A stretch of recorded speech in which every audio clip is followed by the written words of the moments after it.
Deepti Laurent joins me for a look at the international press. Deepti, nothing ordinary about this year's Oscars award ceremony. Nothing at all, Will. Let's start with that anticlimactic ending to the ceremony with the botched announcement of the best film. Huffington Post reports that blunder led to the most awkward moment in Oscar history, no doubt one that'll be talked about for many years to come, and it's already being sent up on Twitter. Let's show you a few of those Twitter tweets. This user accuses the, quote, sneaky Russians of changing the vote to moonlight at the last minute, while another has likened this moment to another moment a few years back, 2015, when Steve Harvey announced the wrong winner for the Miss Universe competition. Also a very awkward moment. A lot of people wondering if that was rigged as well. Now, a gaffe on the center stage, but it was also a big night for diversity, wasn't it?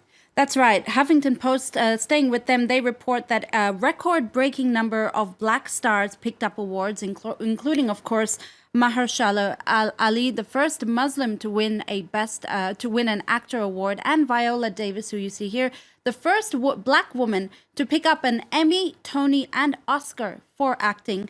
But the Post reminds us that this was because there was a diverse cast of nominees to begin with. And this year's list certainly does not put Hollywood off the hook, as the Post says. It's just the beginning. Yeah, that's right. Now, there were also some highly politicized moments at the ceremony as well, weren't there? Well, The Guardian is looking at one such moment on its front page. Who needs Hollywood? Referring to thousands of people who gathered in London yesterday for a free public screening of the Iranian film The Salesman, directed by filmmaker Asghar Farhadi.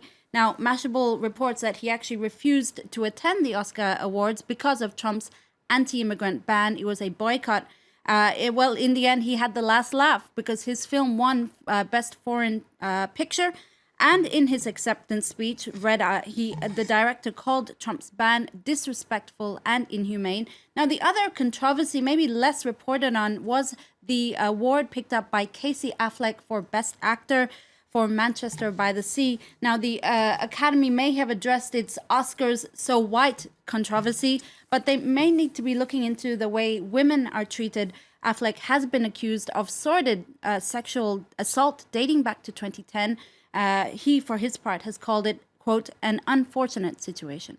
All right. Now, staying in the United States, and the White House is facing questions from India over the shooting of 2 Indians at a bar in Kansas.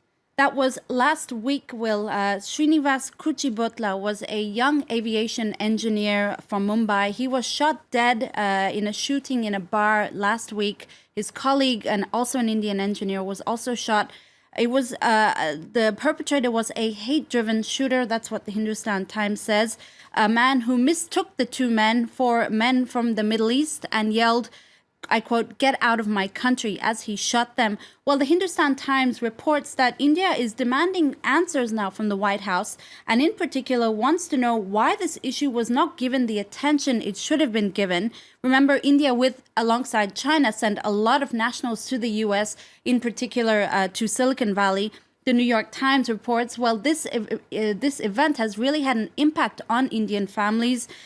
Some parents asking their kids to come home, especially amid concerns that the White House is not addressing the issue of immigrant security in the country.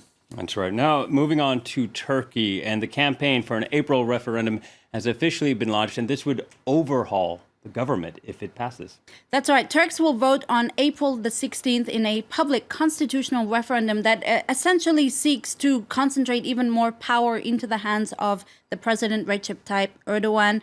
He obviously supports the yes camp. The Turkish government has said the constitution will aim to eliminate terror organizations targeting Turkey. That's what the Hurriyet Daily reports on its front page.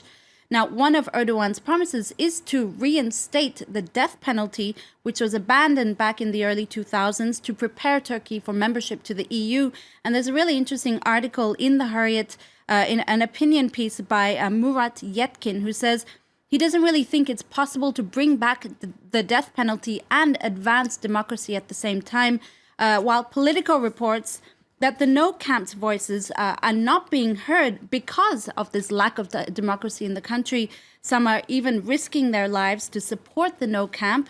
while the two camps are neck and neck, and the election is likely to be free. Politico says it's not likely to be fair, given the, quote, rising repression of political dissent and the clampdown of the country's media, enabled by Erdogan's ever-growing powers in the wake of the state of emergency. All right, finally, we end on a different tone. Let's end with a story out of Trinidad and Tobago about Carnival season beginning, but this time with a decidedly feminist tone. Well, it's not often we get to talk about Trinidad and Tobago, and this is a really good, positive story. The Carnival season in the Caribbean island is well underway and usually features an onslaught of rum, body grinding, and partying all night and all day. Well, the Washington Post says this year it's being defined by a rallying cry, which a song called Leave Me Alone by a 76-year-old music legend called Calypso Rose.